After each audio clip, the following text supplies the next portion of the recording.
Êxodo capítulo 3, versículo 1. Moisés apacentava um rebanho de Jetro, seu sogro, sacerdote de Madiã.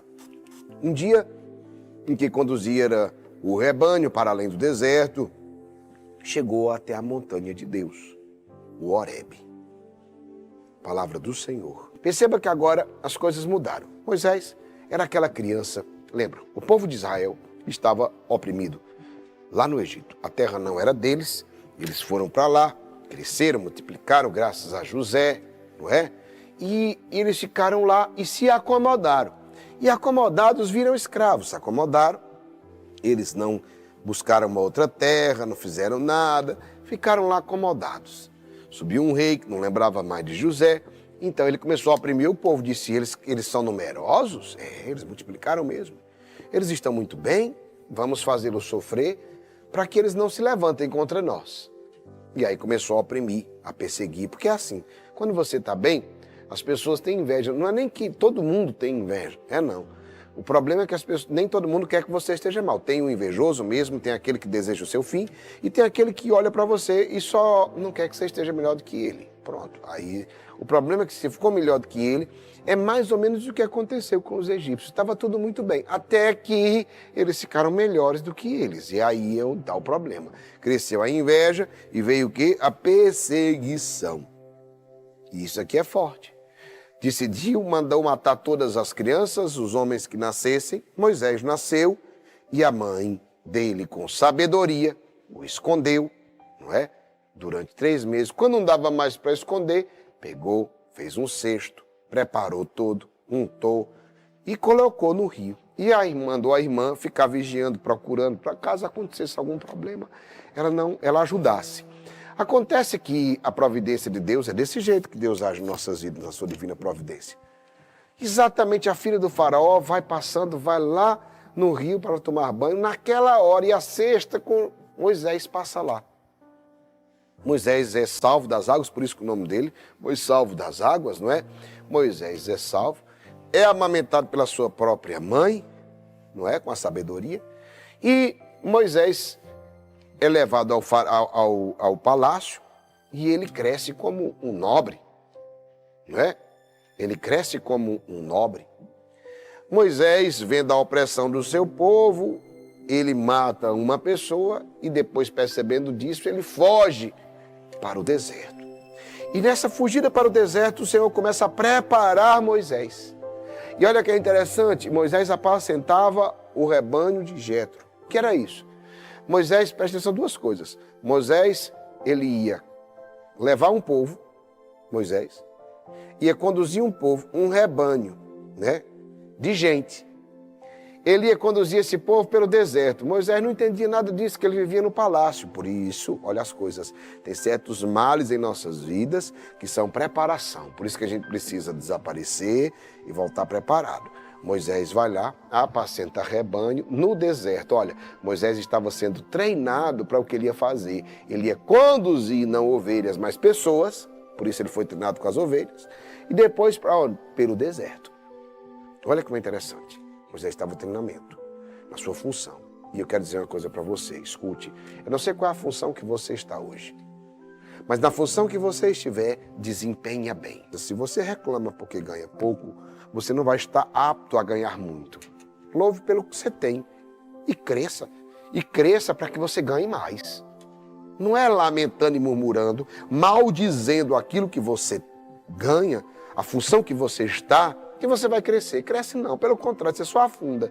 Pode ver todo mundo que vive se maldizendo e lamentando o trabalho, a função que está. Escute, você vai ver vários casos. Ele passa a vida inteira ali, e ainda pior, às vezes é demitido e fica ainda sem nada, não é? Agora perceba, todas as pessoas que desempenham bem aquela função, pode ser a função mais simples do mundo, que desempenham bem, que são dedicadas, o que acontece com elas? Crescem, são promovidas. É só uma questão de tempo, que você vai dizer, não, mas eu faço bem e estou sendo perseguido. Faz parte, é sinal que você cresceu. Todo mundo quer perseguir, só se persegue quem faz muita coisa. Só se persegue quem está realizando obras. Quem não realiza obra não é perseguido. Então isso aqui é muito forte. Presta atenção no que eu estou te dizendo. Função é uma fase e precisa ser bem desempenhada e vivida. até para que você possa aprender com ela. Moisés não ficou reclamando, mas eu vivia lá no palácio, eu tinha tudo, e agora eu estou no deserto cuidando dessas ovelhas. Não, ele estava numa boa, cuidando muito bem das ovelhas, andando pelo deserto. Preste atenção, função é uma fase, e fase passa. Qual é a função de hoje? Não sei, vai passar, viu? Só para você saber. Função é fase e fase passa. Mas eu preciso desempenhar muito bem a função que eu estou agora, para que eu possa aprender com ela, para que eu possa ir além com ela.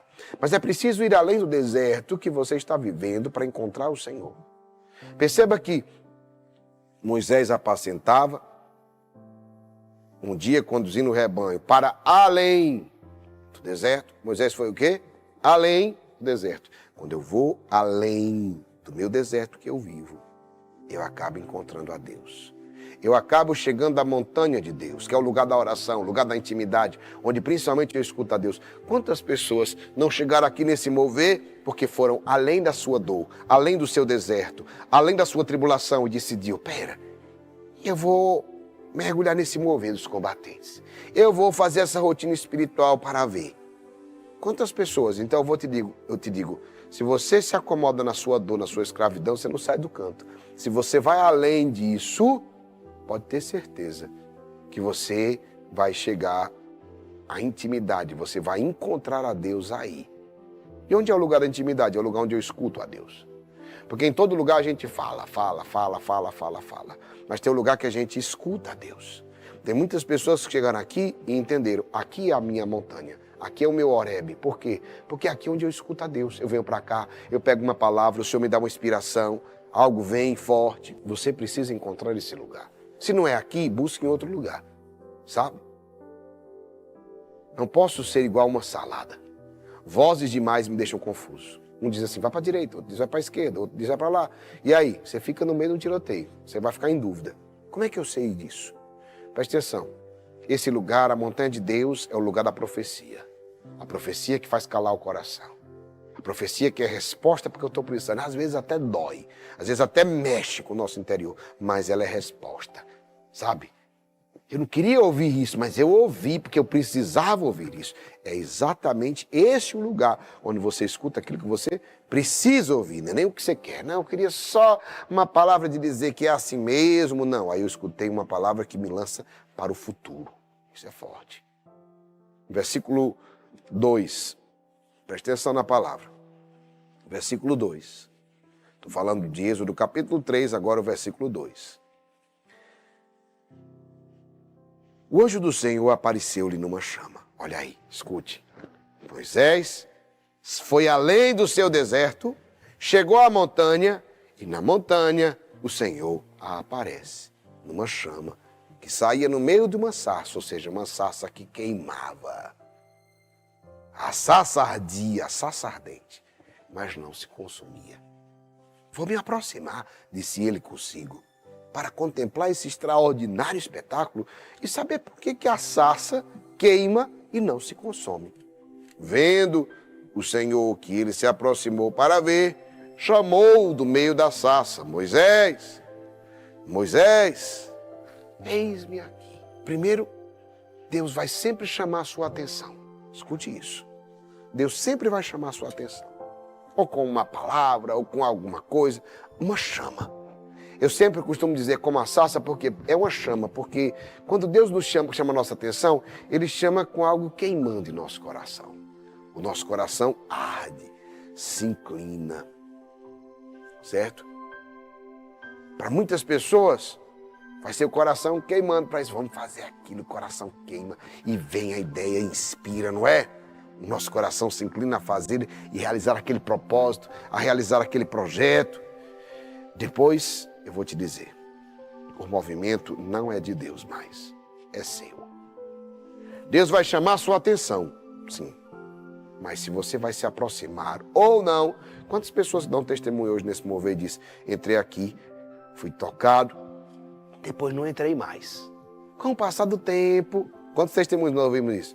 Eu me lembrei. Será que ficou no coração? A pessoa entrou uma vez, foi tocado, passou anos, um ano depois se lembrou do mover e foi procurar de novo e encontrou. Olha como é interessante. O que é isso, gente? É porque o movimento depois não é de Deus. O Senhor vai chamar a tua atenção. O Senhor fez aquela sarça arder. Agora, o movimento foi de Moisés. Como assim, Geraldinho? Vou me aproximar. Versículo 3. Disse ele consigo. Ei, você vai fazer o quê? Vai se aproximar ou vai se afastar? O movimento de aproximação é seu. E aí? Escreva. Se você está aqui e sente o desejo, diga, vou me aproximar mais. Vendo o Senhor que ele se aproximou, presta atenção. Olha como é o movimento de Deus conosco. O Senhor chama a atenção, faz queimar o coração. Se você não der o passo de se aproximar, Deus não vai fazer nada. Se você se afastar de Deus, tranquilo, ele respeita a sua liberdade. Agora, se você der o passo de se aproximar como Moisés, vendo ele, vendo o Senhor, que ele se aproximou para ver, chamou do meio da sarça e disse, Moisés, Moisés. E ele respondeu o quê? Eis-me aqui. Meu irmão, minha irmã, o Senhor vai te chamar quando você se aproximar. Quanto mais você mergulhar, mais o Senhor vai te chamar. E mais que isso, mais o Senhor vai te falar com clareza ao coração. Porque após isso, eu vou falar isso aqui amanhã, Deus diz claramente a Moisés o que vai fazer. Quais são as promessas que ele tem. Então presta atenção, você só vai entender mais as promessas que Deus tem para ti quando você se aproximar, quando você mergulhar, quando você crescer na intimidade com o Senhor.